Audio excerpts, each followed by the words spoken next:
Tonight, K24 TV is in possession of very critical and crucial CCTV footage of the suspect accused of butchering a young woman in an Airbnb within Kasarani, along the famous TRM drive here in Nairobi County. The CCTV footage which we have since obtained highlights a man who perhaps was on a mission. The CCTV footage shows the suspect dressed in a black trouser, a black jumper, a blue t-shirt with glasses and a white cap. He arrived at this Julie Mini supermarket to collect keys of the Airbnb at exactly 4:20 p.m. on Saturday the 13th of January 2024. The shop is adjacent to the building where the gruesome killing was reported. The suspect arrived at the shop while on a phone conversation, and he seemed to be in so much hurry perhaps not to be noticed.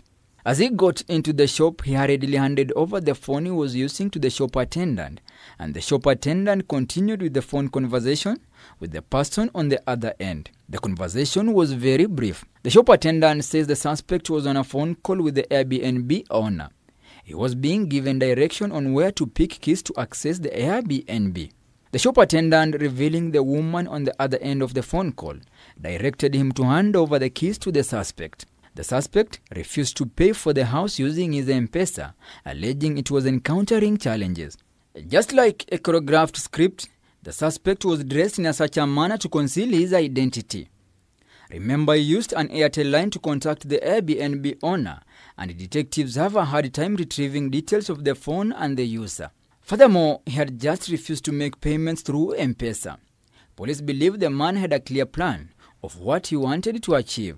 As we analyze the CCTV footage, we further realize the suspect was carrying a bag.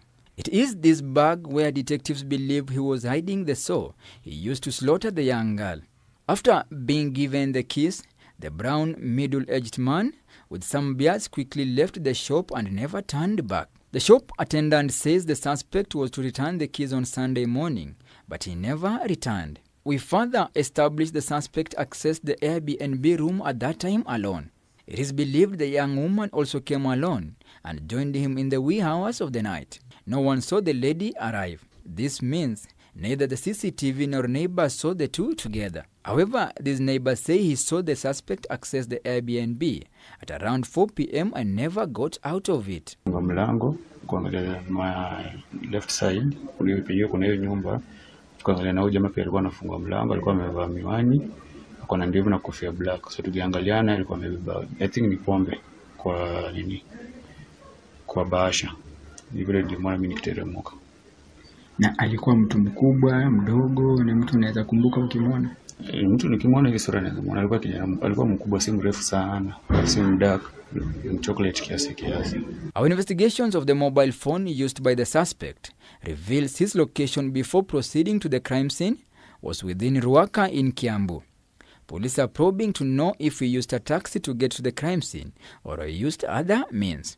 Meanwhile, a family has identified the body of the young girl at the city mortuary, but police have requested them to wait for a further analysis from the fingerprints records to match with those of the family.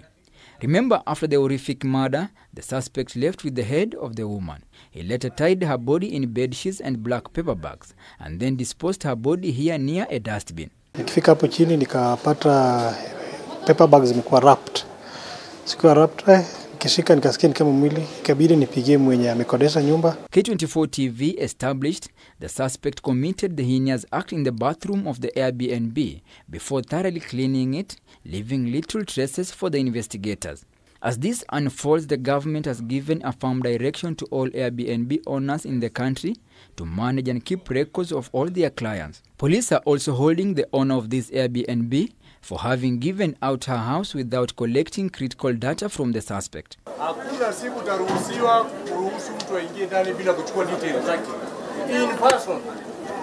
Sasa lazima uchukue details za watu wote wahusika. Lazima. Apart from escaping with the deceased head, the suspect walked away with her mobile phone and all her clothing. Kichwa hakuna, miguu zote mbili zimekatwa, ziko kando kando, then from here to hapa hizo zimewekwa kwa jwala moja, mguu moja side moja, side moja. Just recently, K24 TV exposed another troubling homicide within an Airbnb in South B, Nairobi, and police now say the trend is worrying on how criminals have turned into using Airbnbs to carry out their criminal activities, targeting young girls through sexual expertise. Franklin Wala, K24 TV.